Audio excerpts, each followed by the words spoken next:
This is Where We Live. I'm John Dankosky. A landslide for Trump, a nail-biter for Clinton, a whole bunch of new voters, and high turnout at the polls. A few of the big takeaways from Connecticut's primaries yesterday. Today in the Wheelhouse, our weekly news roundtable, we will break down those results, try to figure out what they tell us about Democrats and Republicans in Connecticut moving forward. As always, you can join the conversation, 860-275-7266. Comment on our website, wnpr.org/where we live. You can find us on Facebook and Twitter at Where We Live. Joining us, as always, is Colin McEnroe. He's the host of The Colin McEnroe Show on WNPR. Hello once again, Colin. Good morning, Mr. Dankosky. Also with us is Bill Curry. He's former Democratic nominee for governor. He is a columnist for Salon.com. Hello there, Bill. Good morning, sir. And Dr. Kalila Brown-Dean is Associate Professor of Political Science at Quinnipiac University. Hi there, Kalila. Hi, John. Well, first of all, let's get some of the numbers out of the way. Donald Trump, with about 58% of the vote, really rolls over John Kasich and Ted Cruz, winning all 28 of Connecticut delegates, we think. The only towns he lost, West Hartford and a handful of wealthy towns in the western part of the state. On the Democratic side, Hillary Clinton wins over Bernie Sanders, 52 to 47%. 51 of 55 delegates so far have been awarded. It means Hillary Clinton comes away with around 27, Bernie Sanders with 24. Clinton swept the cities and the ring suburbs. Sanders basically won everywhere else. Colin, what do you see? Not all the numbers are exactly in, but they're mostly in right now. Yeah, they're mostly in. Well, first of all, I would quickly say that, as I was complaining out in the newsroom, when you watch television, they put these check marks next to the candidate's name. They won the state. Well, I mean, primaries are about delegates. Primaries are about how many delegates you win, not whether you won the state or not. So if you win Connecticut by 5 points and you win Maryland, 60 to 30 or whatever that margin was, it's a big difference. You did a lot better in Maryland. You're going to get a lot more. You're going to get more delegates and a larger percentage of the delegates. We probably should talk a lot more about delegates and a lot less about who actually won the state. Who won the state is kind of a psychological statement. So, I mean, having said that, Hillary Clinton, her numbers in Connecticut last night, her map in Connecticut from last night is basically an income map. She won the very rich towns and she won the very poor cities and pretty much didn't win anything else in between. So, and that first of all, should surprise nobody.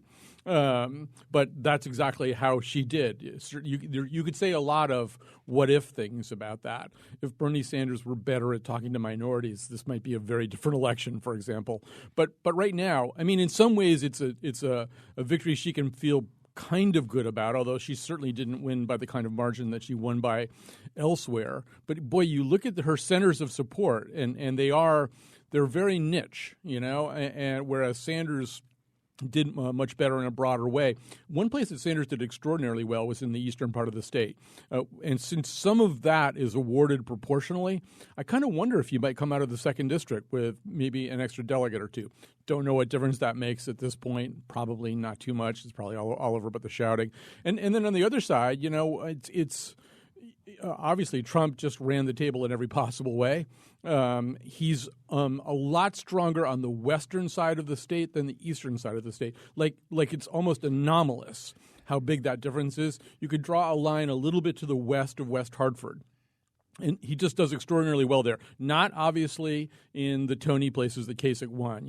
A couple of rich northwestern communities, a lot of rich southwestern communities, but like everywhere else. So the 5th district in particular, where Elizabeth Esty, if they can find a decent challenger for her, might be in kind of an odd position. That's a place to watch. He did extremely well there. I would say, by the way, that he probably got all of the delegates. I mean, not only did he obviously get all of the delegates that were available by vote, he probably has the other 3 superdelegates, too, based on what I've heard. Talking about the western part of the state, the strength out there last night during our special coverage, we talked to Danbury Mayor Mark Boughton, who said about 50% of Republicans voted in Danbury yesterday. He said it was the largest turnout I've seen in a long time, and he elaborated on those Twitter comments for us. It's actually stunning. I mean, I was on the ballot in 2010 in a primary for lieutenant governor, and we had about a 25% turnout. So clearly, the Donald is a draw for people to come out and vote. Laughing a little bit there. So is the White House. These self-effacing comment by Mark Boughton. But, well, what do you make of all this, Bill? I mean, really strong support for Donald Trump all across the West and really mostly across the state. This is Connecticut, the land of steady habits and moderate Republicans. At least that was our identity for a very long time. The state of Prescott Bush and Lowell Weicker and Jody Rowe and Nancy Johnson, Stuart McKinney. And then we started changing. Our last 4 big nominations went to Tom Foley and Linda McMahon, 2 very rich people who didn't do much homework and may have lost their elections in their debates. And so we're not surprised that Donald Trump, another rich person, doesn't do a lot of homework, comes in here and does very well within the Republican Party. I think he'll be headed for a similar fate. But one of the things we saw yesterday was the sort of continued transformation. What's left of the Republican Party in Connecticut is a small group of ever more extreme legislators and these kind of celebrity millionaire reality political show contestants. The second thing is I'm going to disagree a little bit with Colin. It's not just about delegates, especially on the Republican side. What Trump did here was he would call huge, and for once he wouldn't be exaggerating. Winning these states by 58, 60, 61%, as he goes forward, his best case scenario is still winning the pledge delegate vote, not to the very last state, California. And there are, however, as we've seen in the last few weeks, all these other delegates up for grabs in this incredible snakes and ladders system of delegate selection.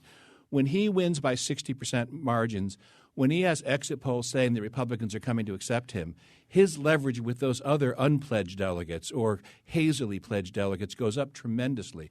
So he now has a lot of other paths that opened up. The last thing I'll point out is that he got about as many votes cast for him yesterday as Hillary Clinton did, and as and more than Bernie Sanders, and about as many as Clinton, in a state in which the Republican Party is in every bit of shape as I just described it. I'm not saying this, but I predict Connecticut will go to Hillary Clinton, that she'll be the nominee and that she'll win the state in the fall. But the first sign that this is tighter than you'd think is seeing a Republican presidential candidate in a contested primary, get as many votes as a Democratic presidential candidate. Well, I think what's also important in what we saw yesterday is what impact this will have on campaign donations and momentum. And even if it doesn't mean, just because you won the state, you get all the delegates, the impact on voters' perceptions of electability, is it worthwhile to keep investing in a campaign? Even the tone that you hear from Sanders, I think, will resonate with voters to say, what's next? What happens beyond that? And the real loser last night seemed to be our understanding of American civics. Hearing so many people talk about, well, I didn't know what a primary actually does, or I didn't know who could participate. I think it says something about the candidates in terms of educating voters beyond just vote for me and not the other person. Yeah, as far as Trump goes, there's kind of 2 conversations going on right now. Well, probably more than 2, but one of them is the conversation between Trump and voters, and to Bill's point, how he does in all of these contests. The other one that's going on a little bit more quietly is between Trump and the Republican power structure. The broker of that is Paul Manafort. He's from a Connecticut family, a 3-generation construction family in Connecticut, but Paul Manafort is from the 2nd generation of that, and he's turned into a very smooth and very well-connected Republican national operative. He's talking to the Republican National Committee and the donor list about Trump, saying, he's not as bad as you think he is. He's not as scary as you think he is. Some of this has been kind of theater. And I think that may be working, at least to the extent that, if you think about Trump arriving in Cleveland with less than the 1237, slightly less than the 1237, who would stage the fight against him? Who would put up the incredible titanic struggle that will have to take place for him not to get the nomination? Well, it would have to be this kind of shadowy and maybe semi-mythical group of incredibly powerful people on the Republican National Committee and the gigantic donors. But if they don't feel like it, or if last night a lot of them were just, putting down their glasses of single malt scotch and saying, he's kind of got it, right? Maybe we just give up or something.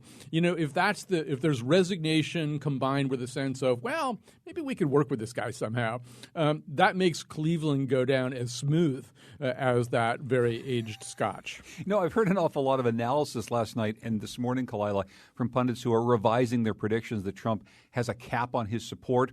A lot of people were saying early on in the process, tops 35%. There's just not more people than that would ever vote for a Donald Trump for president. And then last night and this morning, we're hearing an awful lot of people say, well, look, 60% of the vote, all of a sudden in several states, different sorts of states, maybe this says something. I guess I'm just not so sure about that. This is a very different contest right now with different people he's running against than was earlier in the year. Yes, indeed, Paul Manafort and others have tried to soften the image, and he's done some work, at least, to try to moderate some of his speech. But do you really think that the number has gone up substantially from, say, that 35% number we were talking about so many months ago of people who are really ready to say Donald Trump for president in November? Well, I think the issue is not necessarily people willing to say Donald Trump for president, but the number who are willing to say not Hillary Clinton or not anyone else, not Ted Cruz, not John Kasich. This latest ploy to say we're going to work together to take out Trump has backfired tremendously. And I think that when you look at changing dynamics within the state across the country, people are giving Trump a second look or a different look. It's why the Republican establishment is so concerned right now. It was cute and funny back in January when Trump was making these horrible statements. Now that he actually has a shot at winning, they're saying, wait a minute, how do we rein this in? And so I think voters are reconsidering, will it have an impact in a general? We don't yet know. There's a long path between now and November. I will say we have a 4-year-old fan of the Wheelhouse in the other room watching today. He's observing our program. I think he understood, Kalila, that the deal that Cruz and Kasich cut was stupid as soon as we heard about it. I mean, that's said that to me on the way in well, fact. But here's the thing, Bill. What that shows is, I mean, Donald Trump may not do a lot of homework, as you said, but he certainly seems to understand the politics of how this works a hell of a lot better than Ted Cruz and John Kasich and people who are trying to stage a Stop Donald Trump movement. Things like this just look ridiculous, and they're cutting against every single thing we're hearing on exit polls and every single thing people are saying. They don't want a rigged system. They don't want people conspiring against their right to put down a vote and say who their candidate is. Yeah, when the story first broke about Kasich and Cruz, I thought the least you could do here is act like one of those oligopolies where they fix the prices without having the meeting. You know, where they just watch each other closely and make these changes. They could have done for each other everything they wanted to do in a much more subtle way without announcing that, yes, you're all talking about rigging the system. So what we'd like to do is try to rig the system. And, Donald, just take that as our gift to you. And that helps him again. He has so many people, Democrats and Republicans alike, have handed him issues that resonate in this election year more than any of my life. Issues like trade and corruption and foreign interventionism. And I mean, his ability, in fact, to snare what I regard as progressive issues, but in the case of corruption, a universal issue, the one great universal issue. And he's no reformer. The only reform he proposes is to elect him. This is not in any sense a reformer, but we keep handing him the issue anyway. Let me just throw out a few quick numbers here. Just was trying to get some turnout numbers here. So we now know that more than 200,000 Republicans turned out to vote. That's about out of 430,000 registered. So that's, it's not probably 50%, but it's high 40s here in Connecticut. More than 322,000 Democrats voted out of 757,000. So that's like low 40s maybe. I mean, this is all I'm guessing here. To Kalila's point about sort of no thank you votes, first of all, I'm excited and pleased to report that Rocky De La Fuente got 800 votes and maybe more. How did he get the top line? And Ben Carson got 4 votes in New Haven. Yeah, go ahead. And then you remember we were talking yesterday about the uncommitted line. There's on your ballot, there's this uncommitted line. What that means is, here's my vote, but I don't really like any. I don't care. I don't care what you do with it, basically. Pick any delegate you want. I don't care. Here, go ahead, take my vote. And yet I showed up. I showed up. So just to say that. 4,226 Democrats as of this moment checked that uncommitted box, and 2,300 Republicans as of this minute. These are not quite complete vote totals, but none of the above actually did reasonably well. Just what I was saying last night is, and maybe we can talk about a little bit more about this later. Here in Connecticut and in lots of other places, when the primary is over, after the primaries are over, everybody's an unaffiliated voter. I mean, in this election, everybody's an unaffiliated voter. Now, that's not exactly true in the sense that there are going to be hardcore Clinton people. There are going to be hardcore Trump people. They're not going to move. There's going to be Sanders people who – but see, look, when you talk about those Sanders people, I mean, basically a lot of people's votes are up for grabs because there are Sanders people who cannot vote for Clinton. You know, there are Republicans who cannot vote for Trump. You know, and there's like 5 or 6 other scenarios kind of like that. So you actually have this huge sprawling electorate that's going to struggle to make up its mind. And in that sense, everybody's an unaffiliated voter. But do you really think Sanders supporters will say, I can't vote for Hillary Clinton, so I'm going to vote for Donald Trump, or will they just sit out? They'll do one of those two. It depends on what you're – and even in this conversation, we overlap a little bit, whether we're talking about primary voters or general election voters. I think a great mistake of the Democratic Party has been to perceive the Sanders insurgency as a left insurgency, as a progressive insurgency. Of the Sanders hardcore Democratic activist progressive left, some will vote green, a few will stay home, and the vast majority will help Hillary Clinton. But in that larger group of unaffiliated voters, of white working class voters, of the disaffected middle class turned off by corruption, this is a much harder sell. And by the way, it's not a sell that Bernie Sanders can make. He's going to endorse her. He's going to go around. This is a case. This is the deal that she has to close, and that's going to be a great challenge for her. So that when you talk about those, everybody's an unaffiliated voter. That great disaffected middle, whether they're going to just ease over into the Clinton camp. That's a much bigger question right now than I ever thought it would be. I think it's a huge question. Yesterday I talked to Republican voters whose favorite candidate was Bernie Sanders. They were voting in the Republican primary. Time. Yeah, but their favorite candidate isn't Trump or it's Bernie Sanders. So we have these kind of beasts in this campaign. We have these unicorns who just don't typically exist. And I think you're going to see a lot of those. And I think Bill's right, too. There's the huge disaffected middle. You know, it's Trump, Sanders, it's Sanders, Trump, or they haven't made up their mind, but it's one of those two. And obviously, if Sanders isn't in the race, that really does tend to favor Trump. Well, when we come back from a break, we're going to talk a little bit more about the process of voting in Connecticut and other places yesterday. A lot of people did show up thinking they could vote for Donald Trump or Bernie Sanders and were turned away because they hadn't registered properly. And not terribly surprisingly, the open primary yesterday in Rhode Island, that's the one Bernie Sanders won. We'll be talking more about the election piece of this with Bill Curry, with Kalila Brown-Dean, and with Colin McEnroe. That's coming up in the Wheelhouse, Where We Live.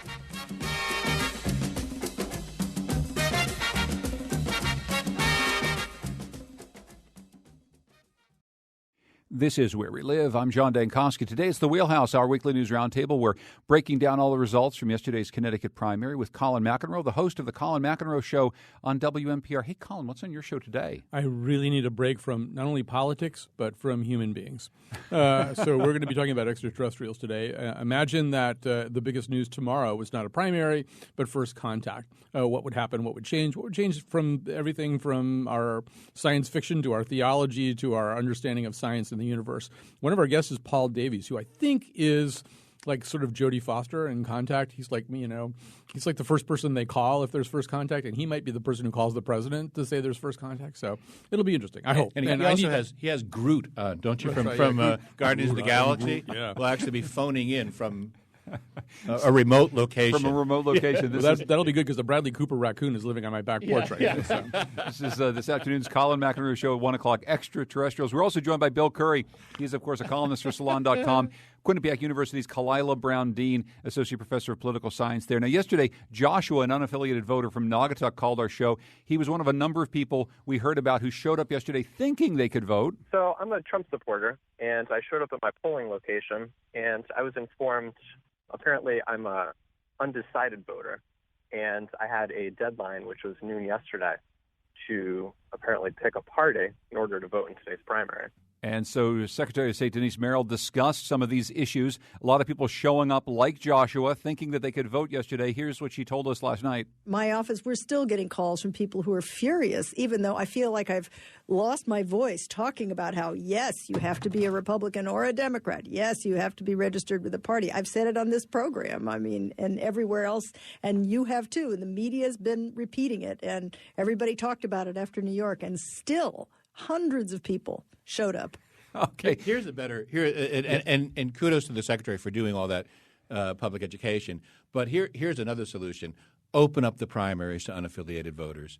And this system of closing them off hasn't served either party in any positive way. Both parties are shrinking. Both parties are competing to win those unaffiliateds for November. The new voters that are attracted to presidential campaigns are one of the biggest ways they build membership. Everything is for it. The only thing cutting against it is that insiders don't like to share power. And they have some sense that their ever smaller party needs to have its undiluted judgment, and not tainted by all these unaffiliateds pouring in. It's the worst possible strategy to be pursuing. I knew there was a reason I liked you, Bill. Kalila, how about you? I mean, what do you see out of this? 10 years? Well, I think my ongoing frustration is of hearing people claim that this is an example of disenfranchisement and voter suppression. It is not. I stood on a bridge in Selma, Alabama last year for the 50th anniversary of the Voting Rights Act. What people there were going through, that was disenfranchisement and suppression. This is about the rules of the game. And we can object to those rules. We cannot like them. We can work to change them. And perhaps we should. But waiting now and saying that this is candidate-driven instead of party-driven, I think really underestimates the scope of this issue about protecting voting rights, about protecting access. This will be the first national presidential election in 50 years where we don't have the Voting Rights Act of 1965 fully protecting access.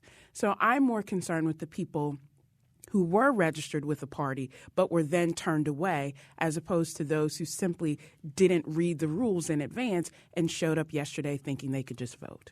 Yeah, first of all, I'm a little bit agnostic about the actual question, the values question, and any leaning I might have had towards Kalila's direction has been affected by working with Mr. Dankosky, who I just don't even dare say those things around. So, but I will say, maybe my one major reaction listening to that show yesterday. I was mainly, of course, tweeting goat pictures to your show account. But when I wasn't tweeting, and when Joshua started talking, I actually reached out in the air and dope slapped him. Because, first of all, dude, you're not undecided. You just said you want to vote for Trump. But it's like, I'm undecided. No, you're unaffiliated. That's what it's called. That's called unaffiliated. All right? Now read the rules. We can all talk about whether the rules are fair or not, good or not, bad or not. I'm very open to Bill's argument, to your argument. But the reality is you play baseball right now. There are 3 strikes, not 4 strikes. There are 4 balls, not 2 balls.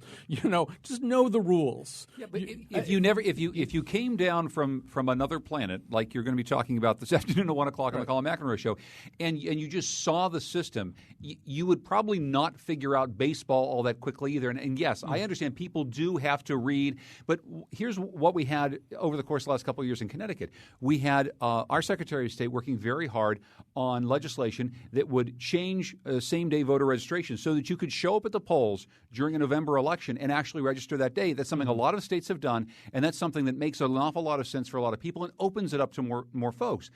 I think people could be excused to think that was the rule all across the board. Why is this election at the same polling place I have to go to any different than any other election? Yeah, because it's not an election; it's a primary. But I take your point. Everything's too complicated. I understand that, but I am so somewhat impervious to people whining about it. All right, you didn't figure it out. It's a little bit complicated. It's not that complicated. I'm not that smart. I get it. You have to be registered with a party to vote in a primary. How complicated is that? Well, I think the other problem is people don't realize this is about federalism and states setting the rules. So what your friends have as a rule in New York is not what we have in Connecticut. So I think that's where some basic civic education has to take place. But the question is also, where does the responsibility lie? Give Connecticut credit. We actually have some of the most progressive registration rules compared to other states, whether that's online registration, this recent effort to try to have automatic opt-out registration.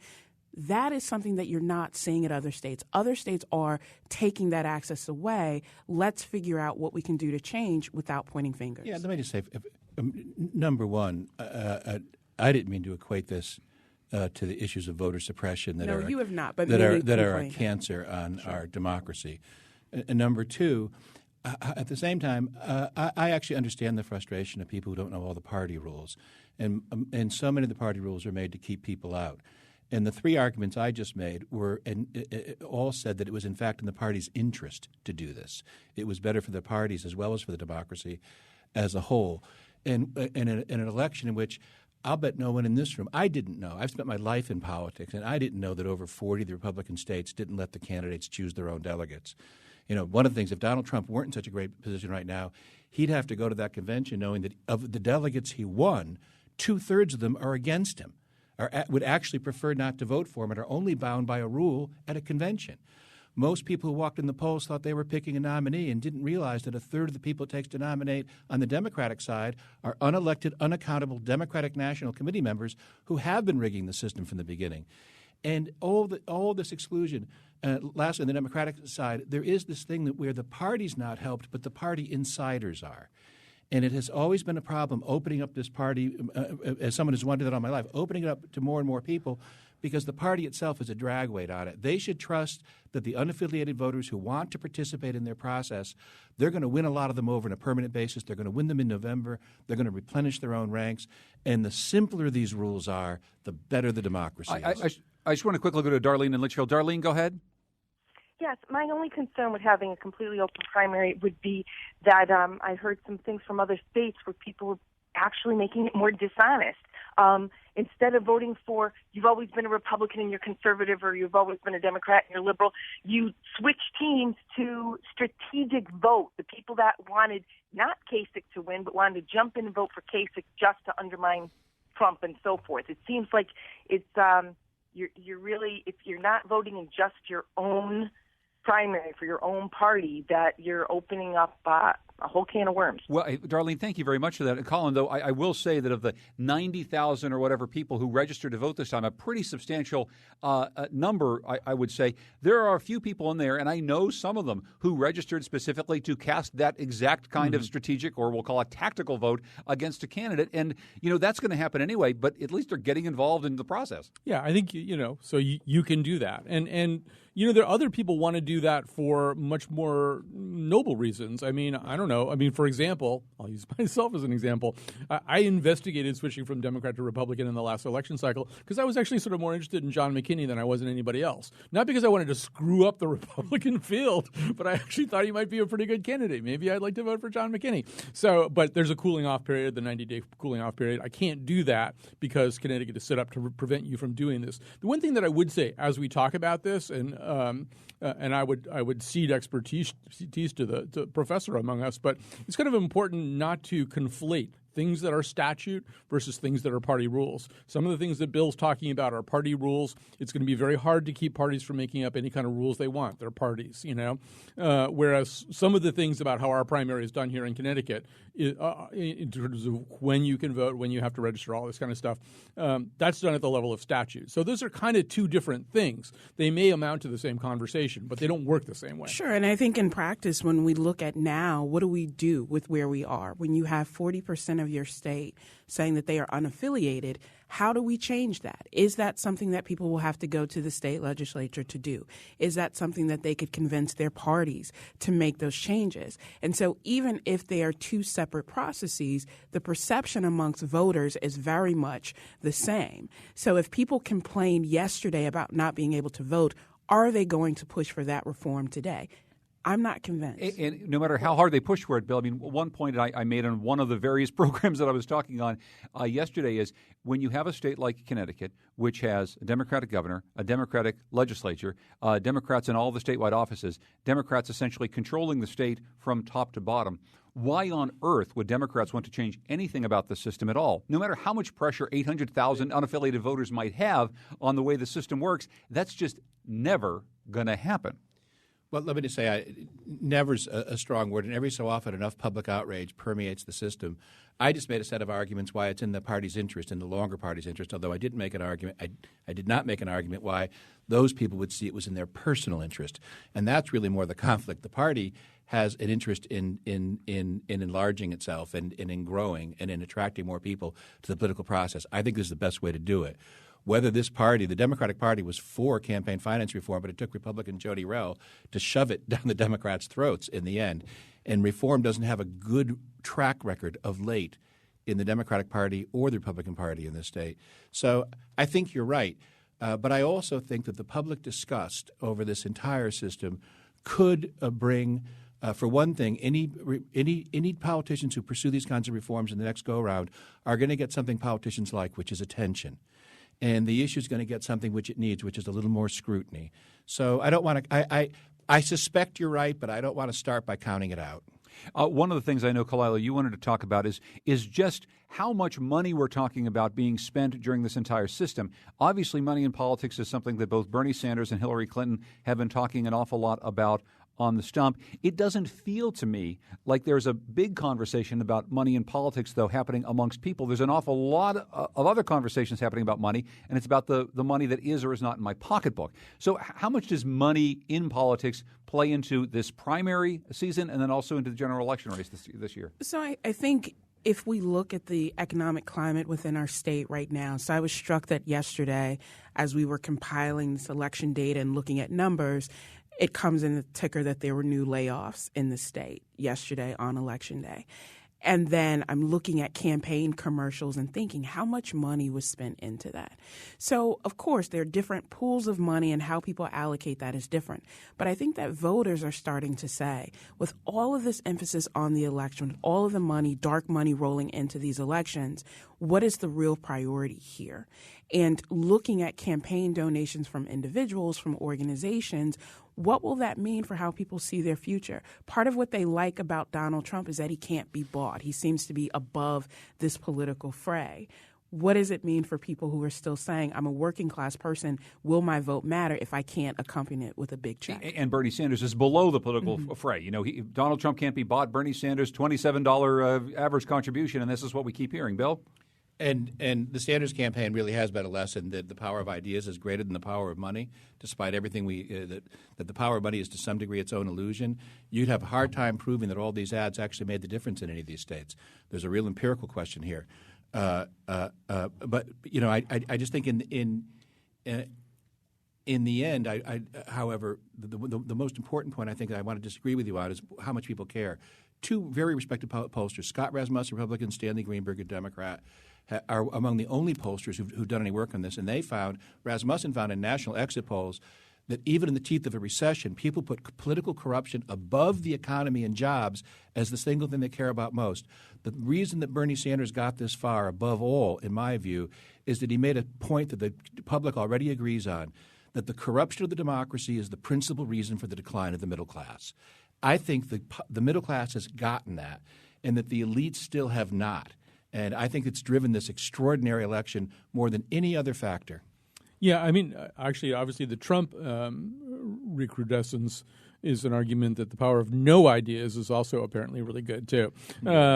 So, I mean, and he's such an unlikely vehicle for this whole thing, right? I mean, this is a guy who, by his own admission, played this game in the most cynical way possible for most of his life, contributing to anybody he thought would do him any good or anybody he thought would show up at his wedding if he wanted them to.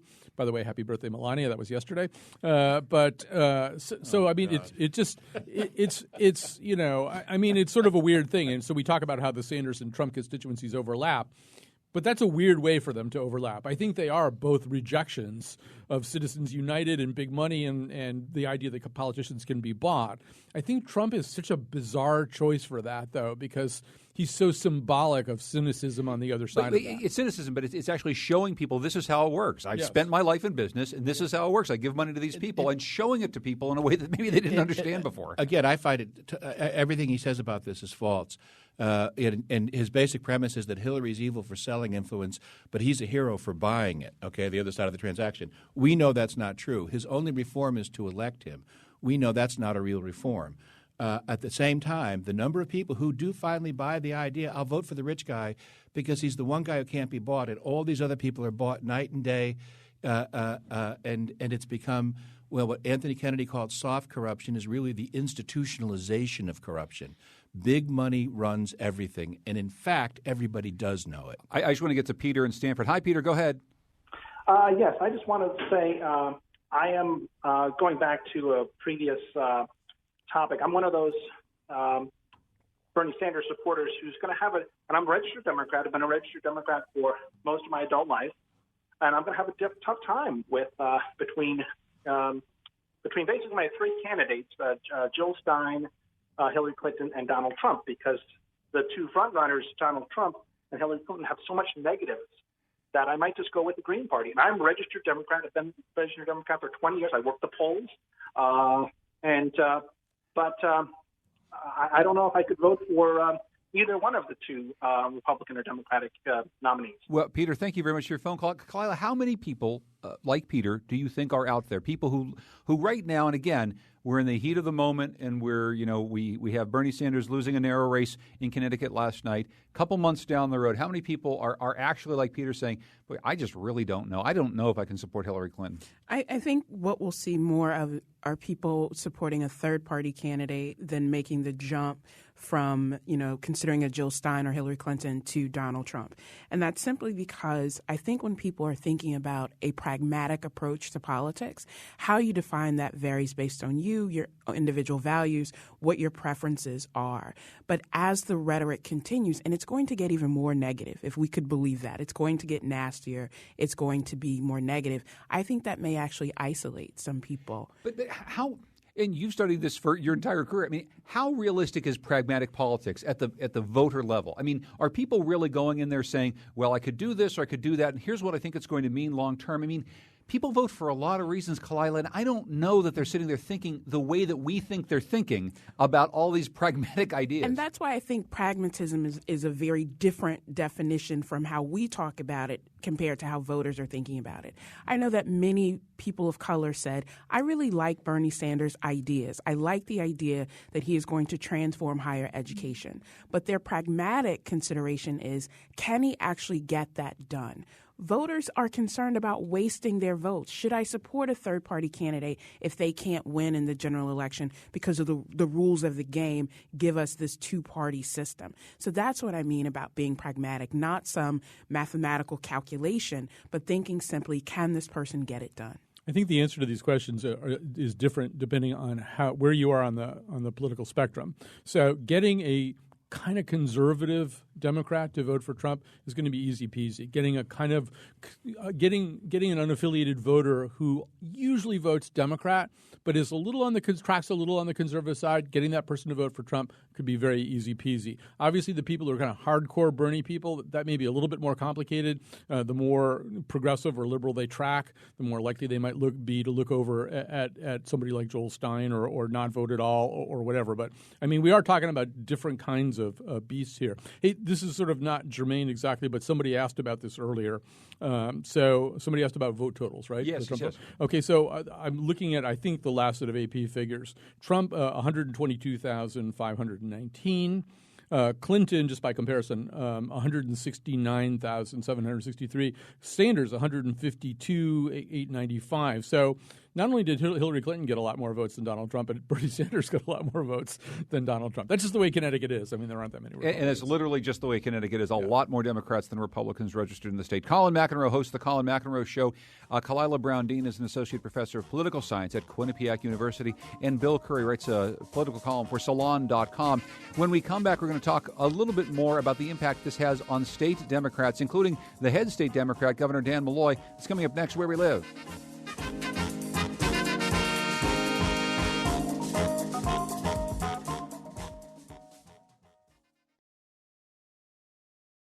This is Where We Live. I'm John Dankosky. Coming up tomorrow, we're going to be listening back to a recent conversation we had with author and political scientist Jacob Hacker. He's taken us through the rise and fall of America's mixed economy. It led to a lot of our prosperity at the tail end of the 20th century, but it's been rejected by a lot of economists and politicians in the 21st. We'll find out why coming up on tomorrow's Where We Live.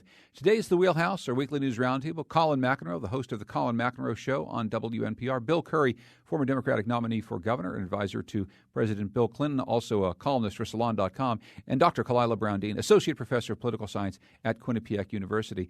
One of the interesting things about what's happened in the last just really week of this campaign leading up to the primary, Kalila, is that Bernie Sanders started talking about Dan Malloy on the campaign trail. Now, Dan Malloy, of course, the governor of Connecticut, head of the Democratic Governors Association, essentially the personification of support for Hillary Clinton in our state.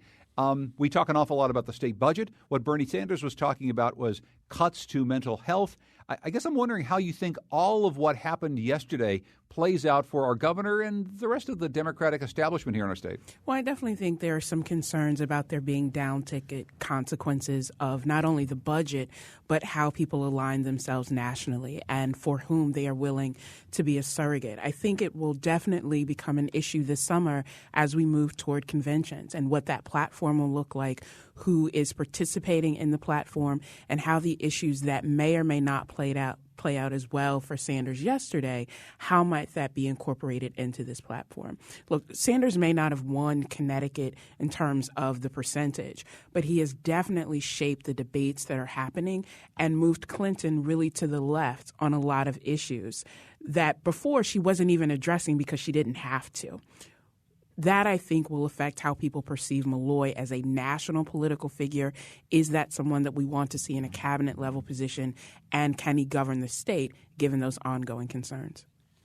Let me just say, I want to disagree just in two ways with something Claudia just said.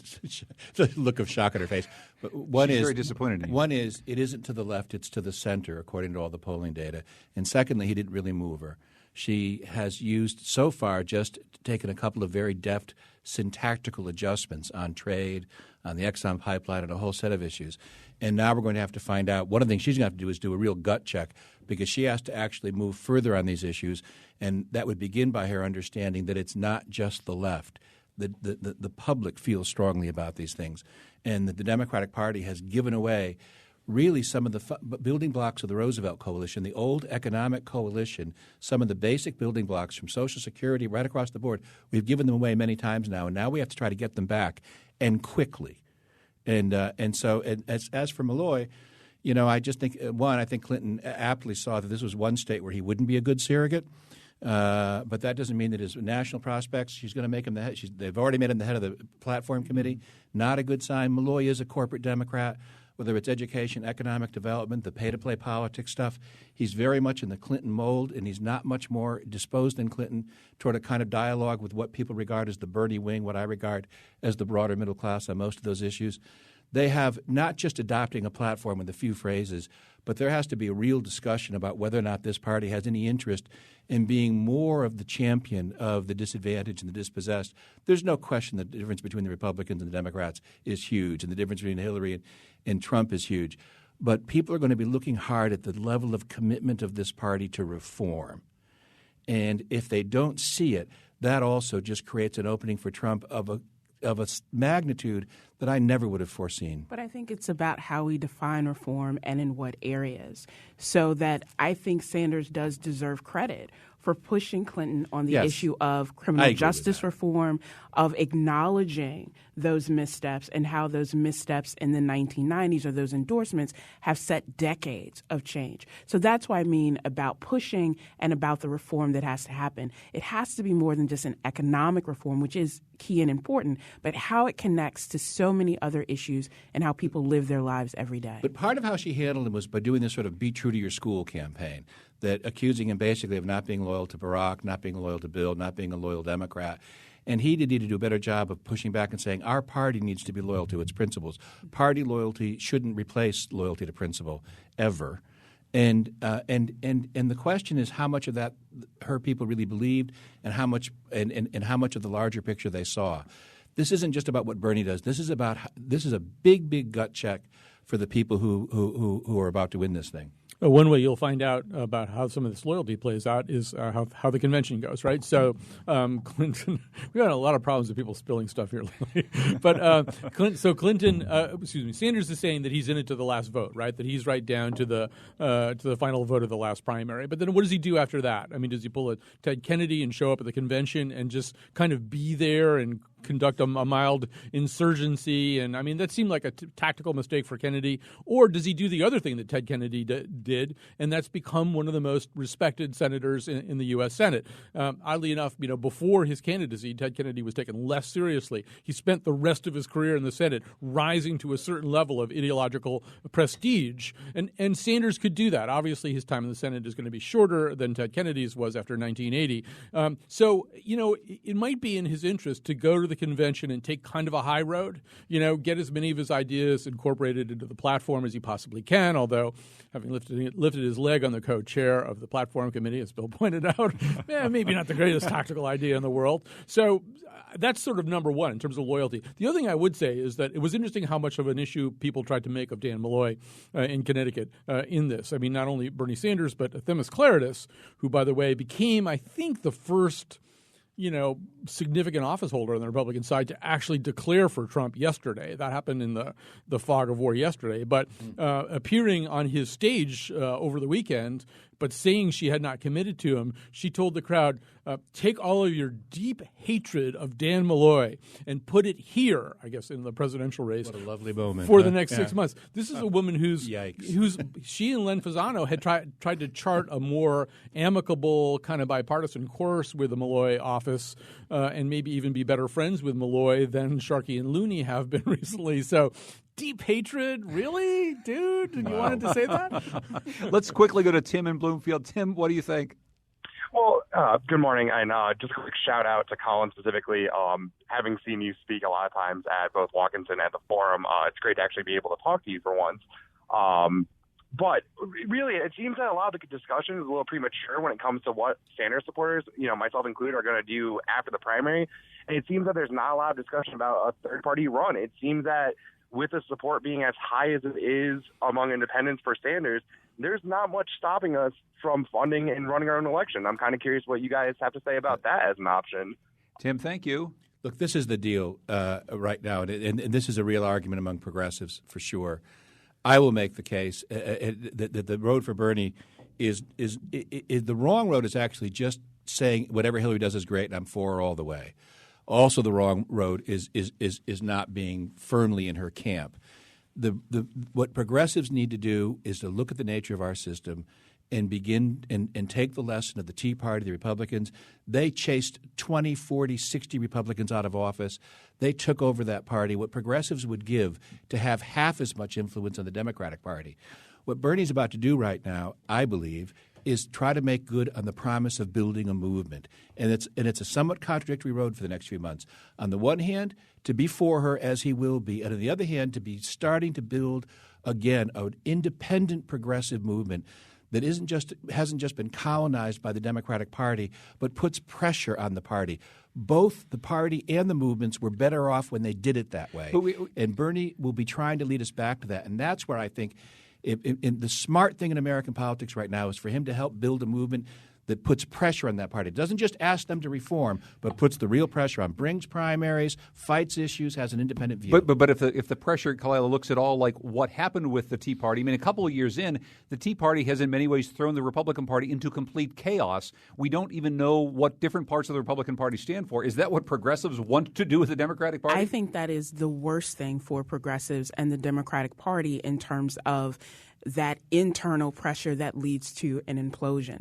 I definitely agree with Bill that this cannot be a moment. This cannot just be about Bernie Sanders. It has to be about building a sustainable movement that works inside the electoral process but keeps pressure at the grassroots level. Revolutions don't happen within the confines of an electoral process. And so that is where I think the focus has to be not just presidential, but local, state, and congressional as well. So in 2000, Ralph Nader, who we all love, said there wasn't a dime's worth of difference between the two parties, hence his candidacy. And what he meant was some of the things that we've talked about, right? That as far as he was concerned, both parties were beholden to moneyed interest and to institutionalized power. That's not the same thing as President Gore would be really exactly the same as President Bush. There are so many ways in which that plays out that don't connect to some of the issues that we're talking about right now. And I would say that if you make the argument there isn't a dime's worth of difference between President Clinton and President Trump, you're going to get some pushback. I think they would be very, very different presidents, but that's just me. And we'll end with a tweet from Neil who says, I worked for Bernie in 2006. I voted for him in 2016, but we'll vote Dem when time comes. We've got a two-party system. It's not the perfect system. You can keep the tweets coming at Where We Live. I want to thank our panelists in the Wheelhouse today. Colin McEnroe, host of the Colin McEnroe Show on WNPR. Thank you, Colin. Bye-bye. Bill Curry, former Democratic nominee for governor and a columnist for Salon.com. Thanks, Bill. Thank you, sir. And thank you to Dr. Kalila Brown-Dean, Associate Professor of Political Science at Quinnipiac University. Thank you so much, Kalila. Thank you, John. Our program produced by Lydia Brown and Tucker Ives. Our technical producer, Kyone Wolf. The digital editor is Heather Brandon. I'd like to send out love and turtles to executive producer Katie Tolarski. Our intern is Tiana Duquette. Continue this conversation at WNPR.org/where we live.